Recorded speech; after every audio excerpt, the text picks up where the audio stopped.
আজ আপনাদের সাহস করে একটা ঘটনা শেয়ার করব। জীবনের একটা অদ্ভুত ঘটনার কথা জানাবো আজ। বিশ্বাস অবিশ্বাস সম্পূর্ণ আপনাদের উপর। আসলে আমি নিজেই যে বদ্ধপরিকর এই বিশ্বাসের জায়গায় তা নয়, অনেকটা বাজে বকলাম। এবার মূল কথায় আসি। আমি ভীষণ রকম আস্তিক মানুষ, তাই ভগবানের পাশাপাশি ভূতেও বিশ্বাস রাখি। তবে তার অনুষঙ্গ নানা কুসংস্কার, নিয়ম, টোটকা, তুৎকাকে নয়। ছোটবেলায় আমার ঘন ঘন জ্বরে পড়াটা ছিল রোজের ব্যাপার।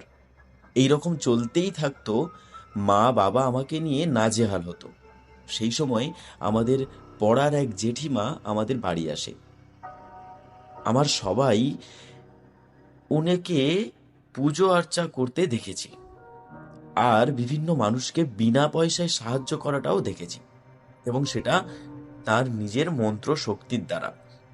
যখন উনি আমাদের বাড়ি আসেন, তখন আমার বয়স কত ঠিক জানি না, তবে আমি KG 1-এ পড়ি। একটু বড় হয়েছি। তো জেঠিমা হঠাৎ আসায় আমরা অবাক হই। তখন বাবা অফিসে। মাকে আমার সামনেই জেঠিমা বলে, আমি দীপ্তেনকে, মানে দীপ্তেন হচ্ছে আমার বাবার নাম।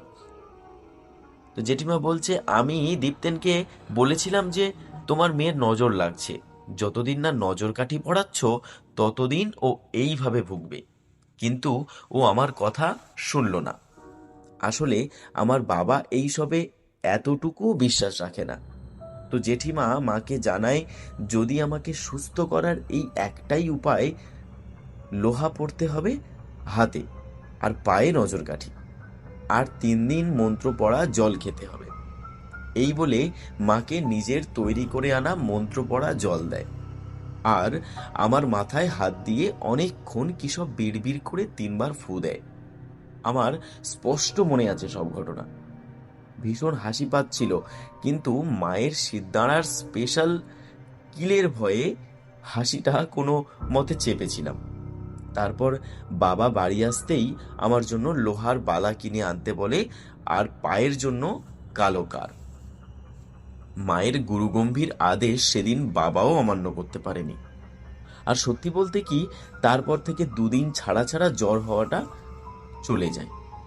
এই কয়েক সপ্তাহ আগে আমার বিশেষ বন্ধু আমাকে বলে, ছেলেদের মতো হাড়ের এমন বালা মানায়, আর পায়ের এই কালো রবারের কাঠটাও তার পছন্দ নয়। সুতরাং তাকে খুশি করতে আমি এই দুটো খুলে ফেলি। এবার রোজ আমি কার্ডিও ও ফ্রি হ্যান্ড এক্সারসাইজ করি ছাদে। সেই নিয়মের কোনো রকম ছেদ পড়ে না। প্রথম 1 সপ্তাহ সব ঠিক ছিল। তারপর থেকে আমার আবার সেই জ্বর শুরু হলো। সন্ধ্যাবেলায় জ্বর আসে, সারা রাত ধরে জ্বরে আমি কষ্ট পাই। আবার একই সময়ে প্রতিদিন ভোর 5টা নাগাদ জ্বর সেরে যায়। আর শুধু তাই না, আমি সম্পূর্ণ সুস্থ হয়ে যাই। সারা রাত যে এত জ্বর ছিল, তার কোনো কষ্ট বা দুর্বলতা কিন্তু আমি কিছু ফিল করতে পারি না। পরপর এমন 3 দিন হয়। আমি আমার পরিবারের সবাই ভাবি এত গরমের জন্য এমন হচ্ছে। প্যারাসিটামল খেয়ে সেই সপ্তাহের বাকি 4টে দিন একদম সুস্থ থাকি। কিন্তু আবার সোমবার মানে 5ম দিন থেকে সেই জ্বরের পুনরাবৃত্তি শুরু হয়। সে বিশাল কাঁপুনি দিয়ে জ্বর। এই 38 ডিগ্রি সেলসিয়াসে আমার যে এত ঠান্ডা কিভাবে লাগছিল কে জানে। তো মা আমাকে ঔষধ দিল, কোনো কাজ হলো না। 2টি টানা জ্বর থাকলো। 3য় দিন মা গিয়ে ওই জেঠিমার সঙ্গে যোগাযোগ করে, আর উনি এসে আবার মন্ত্র পড়া জল দেয়, আর আমাকে ভীষণ বকাঝকা করে। ওই আমার লোহা আর পায়ের কালো রাবারটা পরিয়ে দেয়। সেই দিন রাত্রির থেকেই আমার জ্বরটা কমতে শুরু করে, আর 2 দিন ধরে সম্পূর্ণ সুস্থ হয়ে উঠি আমি। এবার মনে হতে পারে এই সব ওয়েদার চেঞ্জের ফল, আর আমাকে সুস্থতা দান করেছে প্যারাসিটামল। আমি নিজেই জানি না পুরো ব্যাপারের সত্যতা।